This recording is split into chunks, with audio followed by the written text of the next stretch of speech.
지난주는 우리 세례 요한에 대해서 말씀을 드렸습니다. 너는 누구냐? Who are you? 제목이었습니다. 너는 누구냐? 그랬을 때 세례 요한이 답을 했습니다. 먼저 첫 번째는 세 가지로 나는 아니다를 통해서 자기를 소개했죠. 세례 요한이 자기는 누가 아니라고 그랬어요. 나는 그리스도가 아니다. 나는 엘리야가 아니다. 나는 선지자가 아니다. 예.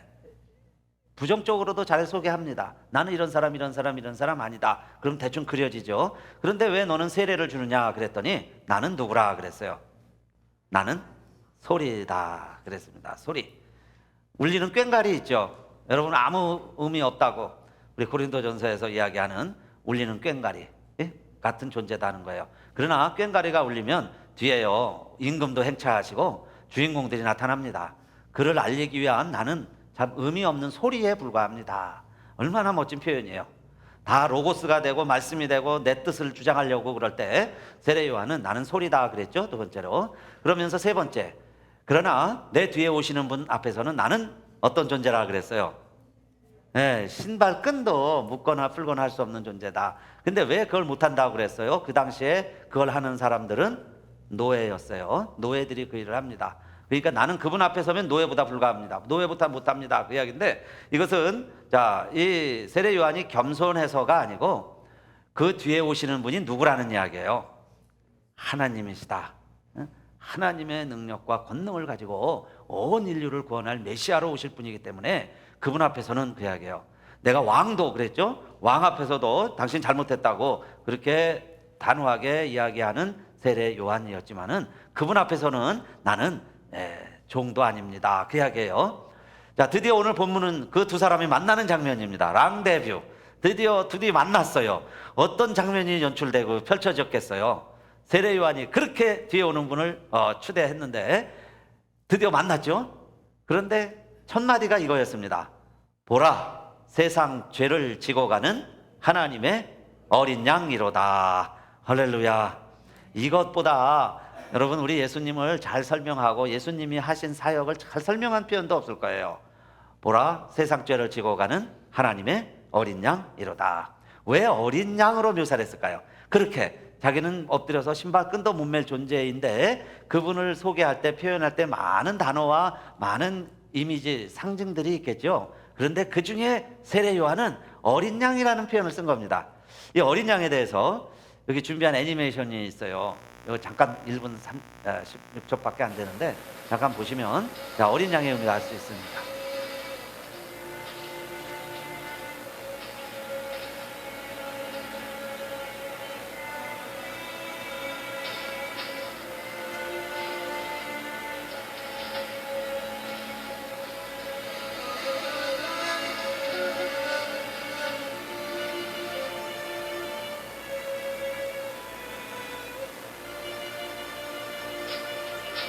Watch this.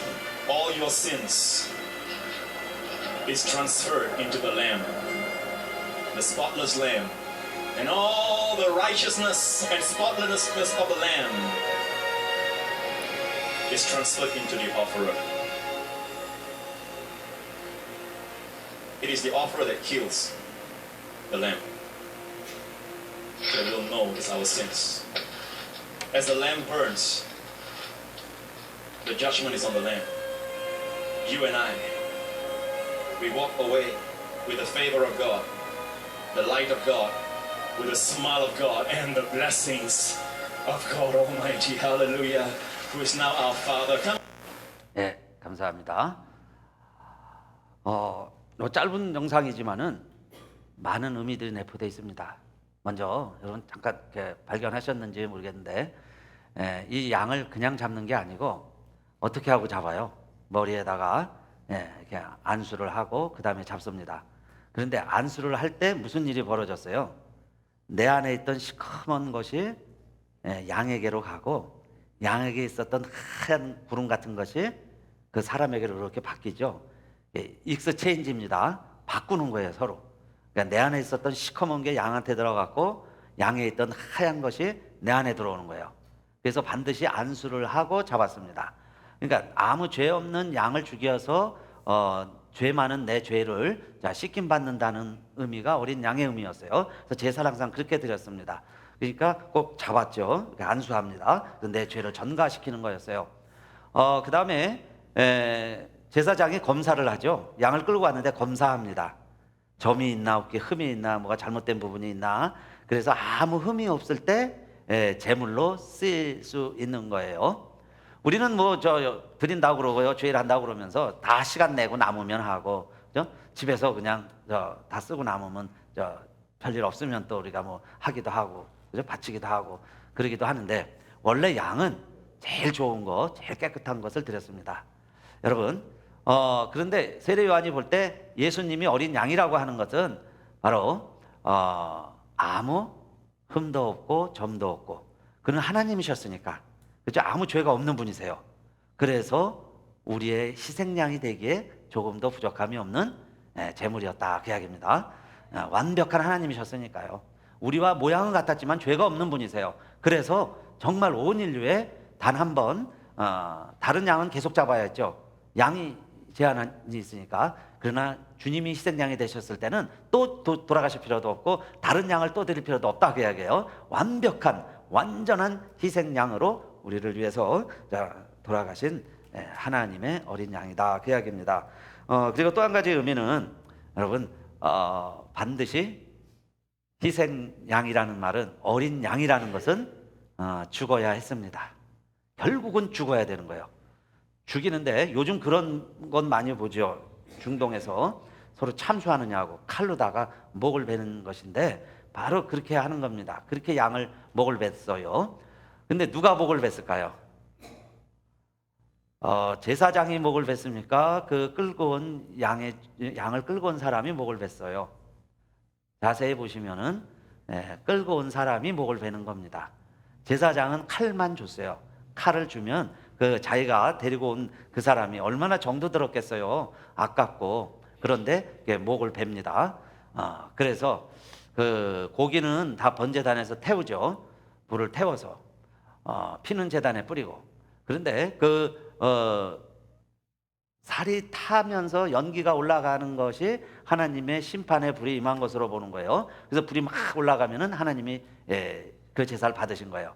그러니까 내가 받아야 할 심판, 내가 죽음을 당하고 내가 불살라져야 되는데, 그걸 아무 죄가 없는 양이 대신 당했기 때문에 나는 자유하다, 그 이야기예요. 그래서 나갈 때 어떤 모습으로 나가요?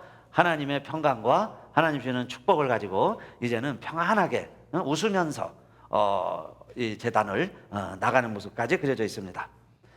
여기에 그 어린 양이 바로 예수 그리스도시다. 그러니까 세례 요한이 정말 멋있게 우리 주님의 사역을 소개한 거죠. 그는 진실로 세상 죄를 그랬어요. 세상 죄를, 우리 모든 사람의, 우리의 죄를 지고 가는 누구의 양이냐? 하나님의 어린 양이다. 하나님이 보낸 양이다. 하나님의 제물이다, 그랬습니다. 자, 이보다 더 정말 좋은 정확한 표현은 없다고 그랬는데, 여러분, 우리 성경도 창세기부터 요한계시록까지가 다 어린 양의 이야기라고 할 수 있습니다. 예수 그리스도의 이야기죠. 예수 그리스도의 이야기이기 때문에 구약의 이스라엘 백성들의 이야기예요. 우리와 상관없는 이스라엘 백성들의 역사와 그들의 제사 이야기가 나와 무슨 상관이 있냐, 이 말이에요. 우리 한국 사람들과 이스라엘 뭐 의미가 있느냐? 물론 역사적인 교훈도 배울 게 있습니다. 그런데 그것을, 이스라엘의 역사를, 이스라엘의 제사를 우리가 하나님 말씀으로 받고 성경책 안에, 괜히 무겁죠? 39권이나 되니까 그걸 같이 들고 다니게 하는 이유는 창세기부터 말라기까지, 나아가서는 신약의 마지막 책 요한계시록까지 다 꿰뚫고 있는 일맥상통한 표현, 광맥이 하나 있는데, 그게 뭘까요? 어린 양이라고 할 수 있습니다. 어린 양, 어린 양으로 묘사되고 있어요. 그 어린 양의 이야기는 다 이 땅에 오시는 그 예수 그리스도를 표현한다고 할 수 있습니다. 에덴 동산에서 아담과 하와가 하지 말라는 선악과를 따먹고 눈이 밝아져 보니까 벌거벗고 있는 거예요. 부끄러워가지고 나뭇잎으로 몸을 가렸습니다. 그런데 그게 얼마나 가릴 수 있겠어요? 하나님 보실 때 너무너무 우습기도 하고 부끄럽기도 하고. 그래서 하나님이 입혀주신 옷이 있습니다. 무슨 옷을 입혀주셨을까요? 가죽 옷을 입혀주었습니다. 그런데 가죽 옷을 만들려면 반드시 무슨 작업이 있어야 되겠어요? 양 한 마리를 죽여서 가죽을 벗겨야죠. 가죽을 찢어서 치마를 만들어줘야 되잖아요. 그러니까 양의 피 흘리는 희생이 있을 때 하나님은 우리가 범한, 사람이 범한, 인류가 지은 죄를 감싸주시는 역할을 하나님은 짐승의 희생을 통해서 하셨다고 이야기해요. 그러니까 그 어린 양이 곧 누구냐? 우리에게 훗날 예수 그리스도의 모형이죠. 예수님의 모습이었다 그 이야기입니다. 이삭을 하나님께 드리라. 그래서 아브라함이 이삭을 정말 드리려고 그랬는데 제단에 올려놓고 치려고 하는 순간 아브라함아 아브라함아 그러시죠. 이제야 내가 나를 경외하는 줄을 알았노라. 이건 뭐예요? 하나님 앞에서 말씀에 더 순종하는 것이 내 자녀 생각하는 것보다. 부모가 자식을 아끼지 않는 부모가 어디 있겠습니까? 그런데 하나님의 말씀과 상충이 될 때, 하나님 말씀과 이게 충돌이 돼가지고 내게 갈등이 일어날 때, 여러분 우리는 어느 편에 서요? 대부분은 인간적인 육정편에 섭니다. 그런데 아브라함은 하나님 말씀에 서서 그렇게 하니까 하나님이 결코요 사람 죽이는 것, 사람 제사, 인신 제사 원치 않으세요. 그래서 그때 대신 뭘 준비하셨어요? 뒤를 돌아봐라. 그때 여호와 이레 하나님이 그때는 램입니다. 수양 램을 준비해서 잡으라. 그래서 양을 잡아 죽였어요. 그러니까 양이 대신 죽었습니다. 양이 피 흘려서 그 제단 위에서 태워졌어요. 그러면 이삭이 살아난 것은 이삭의 생명 대신 누가 대신 죽은 거예요? 그 양이 대신 죽었다 그 이야기입니다. 오늘날 그 여호와 이레 하나님이 2000년 전에 예수 그리스도를 골고다 언덕에서 죽게 하시면서 희생제물이 되게 하시면서 저와 여러분과 우리 자녀들의 목숨까지 다 살려내시는 줄로 믿습니다. 그게 다 어린 양의 이야기죠. 무언가 누구의 희생이 있을 때 생명을 담보받을 수 있고 목숨을 건질 수 있고 살아난다는 이야기예요. 이거의 절정은 출애굽 때입니다. 애굽에서 종살이하던 이스라엘 백성들 자유롭게 나와야 되는데 바로가 하도 말악하니까 말을 안 들어요. 그래서 마지막에 사람은 여러분 다 약점이 있지만은 제일 자식에게 약하죠. 그러니까 바로가 아무리 완강하게 나가다가도 자기 장남이 죽으면 무릎을 꿇을 것이다. 사실 어떻게 보면 하나님의 방법도 참 좀 잔인했습니다. 그래가지고 장남들 다 죽게 만드는 거예요. 그러나 약속의 하나님 뭐라고 그러셨어요? 10일 날 양을 잡고 14일이 되면은 그 피를 문설주에 발라라. 그리고 그날 밤에 고기는 다 구워 먹어라. 그리고 그 다음날 아침에 출발할 준비를 하라는 거예요. 그렇게 해서 그렇게 한 가정에는 장남들이 다 살아났어요. 여러분, 그래서 이게 6월절이 됐습니다. 이상하죠? 우리 자녀가, 우리 큰아들, 장남이 죽어야 되는데 거기에 양을 죽여서 대신 양을 죽여 피를 바르니까 그 집의 장남은 살아났다 그 이야기예요. 그럼 이 이야기는 유형론적으로 자 오늘 우리가 이렇게 살아있는 것은 누가 죽었기 때문이라는 거예요. 예수 그리스도가 희생양이 되셔서 죽으셨기 때문에 저와 여러분이 다 살아있다 이야기예요. 다 살아가게 되었다. 그 사역을 세례 요한이 알고서 시작하기도 전에 예언을 하고 내다보고 보라 세상 죄를 지고 가는 하나님의 어린 양이로다 이렇게 고백했다 그 이야기예요. 근데 여러분 이것이 이사야 때 가면 그랬죠. 우리는 다 양 같아서 그릇 행하여 각기 제 길로 갔거늘 여호와께서는 우리 무리의 죄악을 그에게 담당시키셨도다. 700년 전에 그 얘기를 했는데 이게 도대체 무슨 이야기였는가 했는데 예수님의 사건이 바로 그것을 이야기하는 거예요. 예수님의 사건. 예수님이 양처럼 그랬습니다. 도수장 앞에 끌려가는 양처럼 털 깎는 자 앞에서 잠잠한 양처럼 입을 열지 아니하고 그 길을 간다. 이런 예언을 했는데 예수님의 말씀에서 예수님의 사역에서 자, 이 예언이 그대로 해석이 되는 거죠. 그리고 이제 성경 더 읽어보면요. 오늘 이제 이 사건이 나오는 거예요. 세례 요한 만납니다. 그래서 어린 양이라는 소식을 듣고 그다음에 요한이 기록한 요한계시록에 가면 결국 마지막에 여러분 저와 우리가 만날 분도 누구실까요? 그 어린 양이라는 거예요. 어린 양. 봤는데 요한이 미리 봤습니다. 하늘나라의 모습을. 그런데 양 한 마리가 있어요. 양의 모습을 하고 있는데 어린 양의 모습입니다. 그런데 일찍 죽임을 당한 어린 양 같더라 그랬어요. 근데 그분 손에 생명책이 있습니다. 그래서 우리는 그냥 생명책 이렇게 간단하게 말하는데 성경에서는 어린 양의 생명책이라 그래요. 천국에 가고 지옥에 가고 구원받고 못 받고 모든 심판의 기준은 이제 어린 양에게 있다 이야기예요. 어린 양 그분을 믿느냐 안 믿느냐, 그분이 한 사역을 내가 믿느냐 안 믿느냐, 마지막 하나님의 방법을 내가 받아들이냐 안 받아들이냐, 최후 통첩을 내가 인정하느냐 안 하느냐에 따라서 모든 심판은 어린 양이 한다는 거예요. 어린 양이. 그리고 그날이 구원받는 우리들에게는 어린 양의 혼인잔치인데 우리 모두가 다 신부로서 어린 양의 신부로 혼인잔치에 참여하게 될 것이다.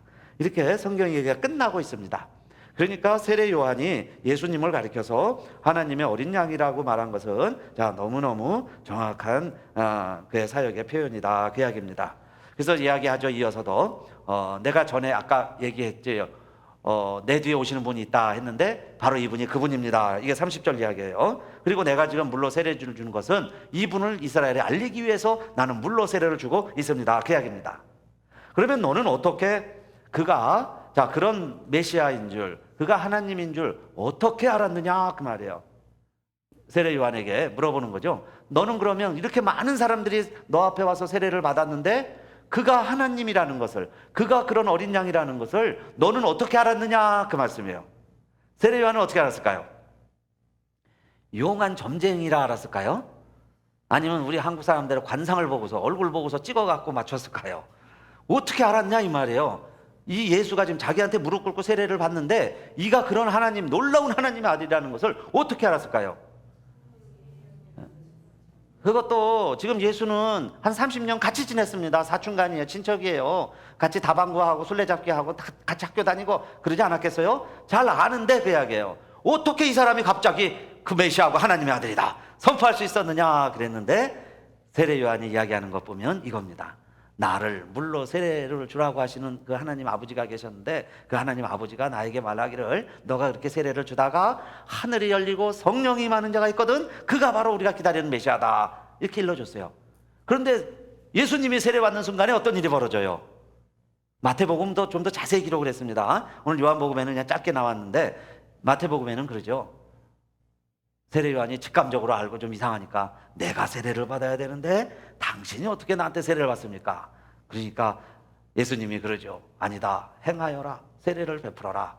그렇게 하여야 하나님의 우리가 의를 이루는 것 아니냐. 그래서 세례 요한이 또 예수님에게 세례를 베풀었어요. 그랬더니 정말 하늘이 열리고 비둘기같이 성령이 임하게 됐고 하늘에서 음성이 들렸습니다. 무슨 음성이 들렸어요? 이는 내 사랑하는 아들이요 내 기뻐하는 자니라. 놀라운 사실이죠. 여러분, 성탄절 때 듣는 메시지와 같은 말이에요.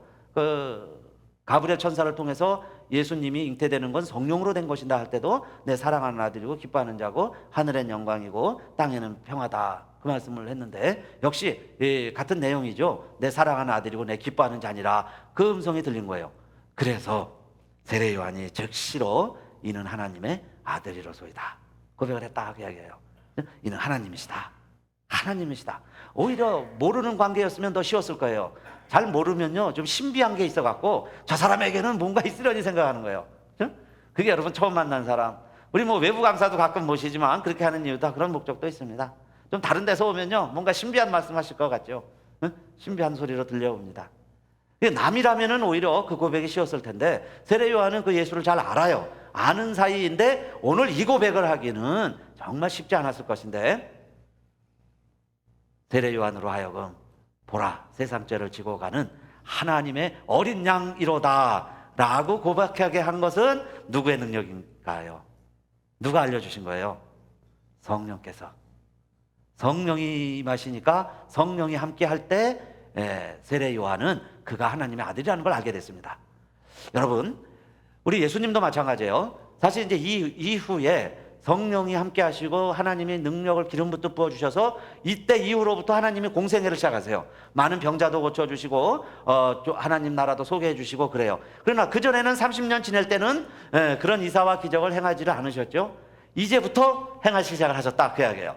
그러면 예수님도 무엇 받고 무엇의 능력을 받아서 공생애를 할 수 있었을까요? 우리 예수님도 성령 충만하셔서 이때부터 성령 충만하셔서 공생애를 시작하게 되었다, 그 이야기예요. 그러니까 사랑하는 우리 성도님들, 성령 충만하시기를 바라겠습니다. 성령이 임하시면 뭐가 임한다는 거예요? 능력이 임하게 돼 있어요. 권능이 임하는데 예수님도 성령 받으시고 성령 충만하셔서 권능을 행하시기 시작하셨다, 그 이야기예요. 그래서 하나님의 자녀로 3년을 활동을 하셨습니다. 오늘 이야기는 여러분, 지금 세상 사람들이 세례 요한도 그러죠. 나는 그를 알지 못하였으나, 그럽니다. 나는 그를 알지 못하였으나, 예수를 알지 못했다고 고백을 했어요. 모르는 게 아니에요. 잘 압니다. 인간적으로 잘 안다 그 이야기예요.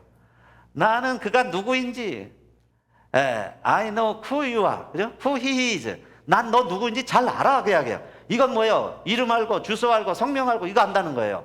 그런데 오늘 세례 요한이 예수 그리스도를 보라 세상 죄를 지고 가는 하나님의 어린 양이로다 라고 고백하게 한 것은 성령의 역사다 그 말씀이에요.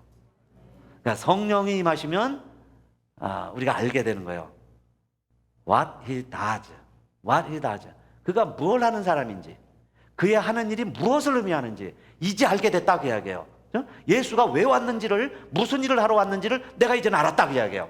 우리가 사춘간이지만은 그는 하나님이라고 고백을 하게 됐어요.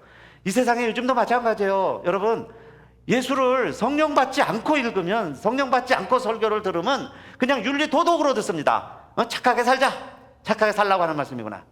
그런데 어느 날 예수 그리스도를 영접하지 않으면 생명이 없고, 예수 그리스도를 영접하면 영원한 생명이 있습니다. 그러면 이제 막 혼동하기 시작을 하죠.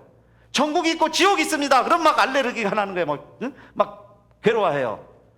왜 내 안에, 여러분 한번 점검해 보세요. 생명이 있는가? 아니면 예수를 그냥 내가 안다는 거예요. 성경 읽어서 안다, 들어서 안다. 그런데 성령이 임하시면 그분을 죽이는 것은, 양을 죽이는 것은 내가 가져가서 내 칼로 죽였는데 예수 그리스도가 돌아가신 것은 나의 죄였구나. 할렐루야. 어느 순간요 성령님이 오시면 예수 죽은 게 내 죄라는 거예요. 나 때문에 내가 죽였구나. 그 고백이 되어지면서 예수는 하나님이셨는데 내가 죽였으니 이거 어떻게 될 거예요? 두려워 떠는 거죠. 내가 어떻게 해야 하리까? 내가 어떻게 해야 구원을 얻으리까?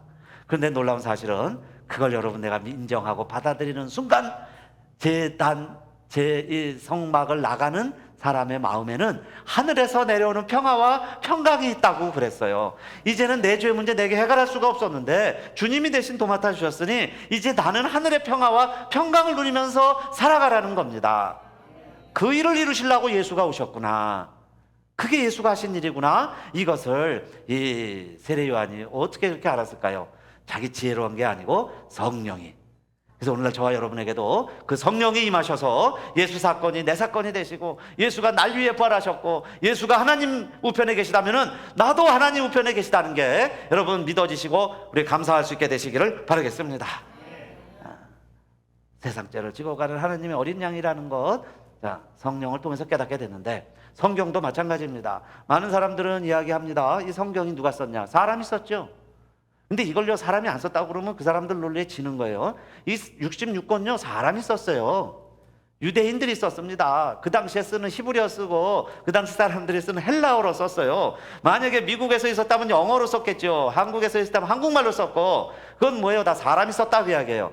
그러나 그거는 내가 성경을 알아, 그럴 때 내가 예수를 알아, 그럴 때 육신으로만 아는 걸 말해요. 그러나 어느 날 여러분, 내가 성령이 내 안에 임하시고 성령의 감동으로 성경을 읽게 되면 이것이 하나님의 말씀으로 읽혀지게 되는 줄로 믿습니다. 왜? 성령의 감동을 입은 사람들이 있었으니까. 그래서 내가 다시 성령의 감동을 받고 이걸 읽으면 여기에 하나님이 있고 여기에 예수 그리스도가 있고 여기에 생명이 있는 거예요. 나의 이야기예요.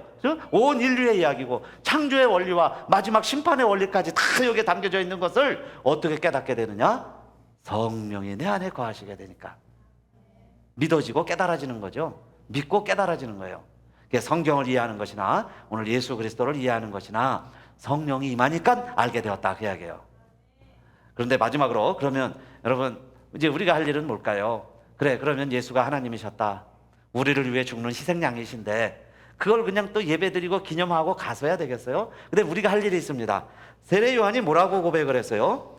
내가 보고 그가 하나님의 아들이심을 증거하였노라 하니 그랬죠? 내가 이제는 예수를 전하게 되었다 그 이야기예요. 예수를 전하는 거예요. 지금까지는 세례 요한이 더 유명합니다. 세례 요한의 제자들이 더 많았어요. 그런데 이제부터는 예수가 참 선생님이다. 너희는 예수를 따라가라. 나는 예수를 전하노라. 내가 소리에 불과하다고 한 것은 바로 예수 앞에서 한 소리다. 그 이야기예요. 그게 뭐예요? 예수를 전하는 예수 증인의 삶. 그러니까 저와 여러분도 그 예수가 누구인지를 정말로 우리가 알고 깨닫게 되었다면 예수의 증인이 되시기를 주님의 이름으로 축원합니다. 그렇게 되는 것을 여러분 성령 세례 받았다 그래요. 성령 세례 받으시기 바랍니다.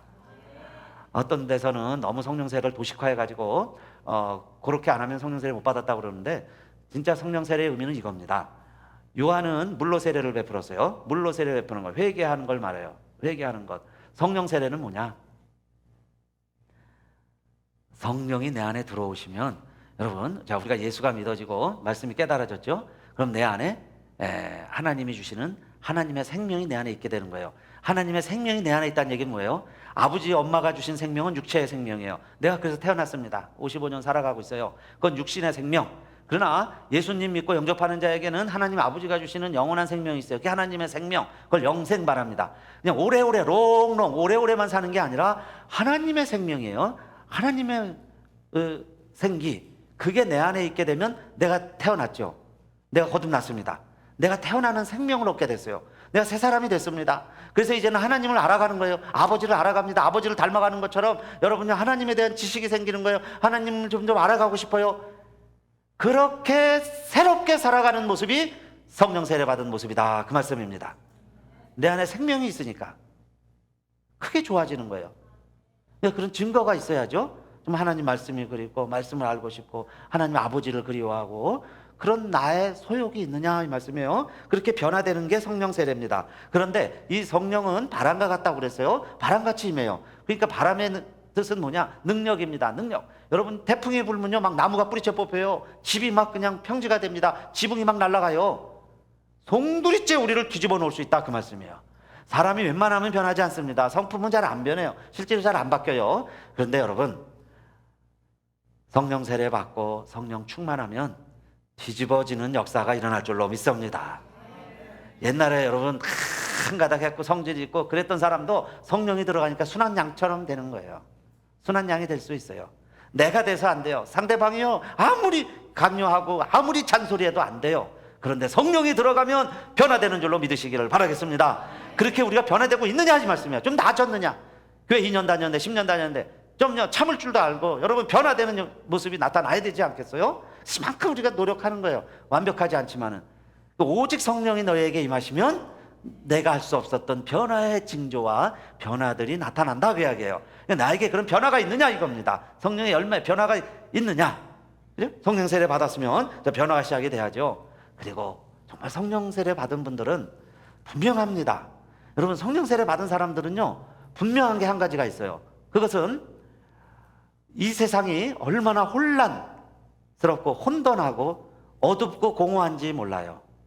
그런데 성령 충만한 사람은 성령 세례를 받고 나면 내 갈 길이 분명해지고 앞뒤가 분명해지고 해야 될 것 말아야 될 것 질서가 생기고 내가요 말씀을 사모하고 있는 이유가 말씀이 내 안에서 이루어지고 말씀이 성육신이 되면서 말씀이 이루어지기 때문에 여러분 성령 세례 받은 사람은 이 세상이 혼란스럽고 어두운 게 아니고 질서가 잡히는 줄로 믿습니다. 창조 역사를 하나님은 성령을 통해서 이루신 거예요. 그러니까 성령이 오기 전에는 무질서예요. 돈도 좋은 것 같고요, 쾌락도 좋은 것 같고, 세상도 좋은 것 같고, 그냥 이것저것 뒤죽박죽 돼가지고 누가 좀 강하게 이거 얘기하면 이게 옳은 것 같고, 누가 와서 또 이렇게 유혹을 하면 이것도 옳은 것 같고, 이렇게도 살아보고 저렇게도 살아보고 내 마음이 엉망진창이다 그 말씀이에요. 막 팽이가 돌듯이요 소용돌이가 돌아요. 목표가 없으니까 무엇이 진리인지 모르니까. 그런데 성령이 내 안에 거하시고 내가 정말 거듭난 사람이 되면은 이 세상이 소용돌이를 쳐도 이 세상은 오합지졸할지라도 여러분 빛이 있으라 하시며 빛이 있고 그대로 이루어지는 것처럼 말씀대로 살아가고 있는 줄로 믿습니다. 말씀을 붙들고 살아가고 있는 거예요. 그 사람이 성령 받은 사람이고 성령 세례 받은 사람이에요. 말씀 앞에 무릎 꿇는 거예요. 세례요한처럼 누구에게도 내 무릎 꿇지 않았지만은 말씀 앞에서 그 말씀이 육신이 되신 예수님 앞에서 그 이야기죠. 그러니까 우리는 말씀 앞에서 무릎을 꿇는 거예요. 나는 말씀 앞에서는 신들매도 풀 자격이 없습니다. 그렇게 되는 사람이 자 성령 세례 받은 사람이에요. 그 성령 세례 받은 사람은 오직 누구만 증거할까요? 예수만 전하는 거예요. 초대 집사였던 스데반도 그렇게 예수 전하다 돌에 맞아 죽습니다. 그런데 어떻게 그렇게 돌에 맞으면서도 편하게 예수 전하면서 잔이라 그래요. 그렇게 순교할 수 있었느냐? 성경에 보니까 무엇이 충만하다 그랬어요. 사도행전 7장 55절. 스데반이 성령이 충만하여 그럽니다. 성령이 충만할 때 하늘을 우러러보는 거예요. 그리고 세상에서는 사람들이 나를 어떻게 평가하든 상관없어요.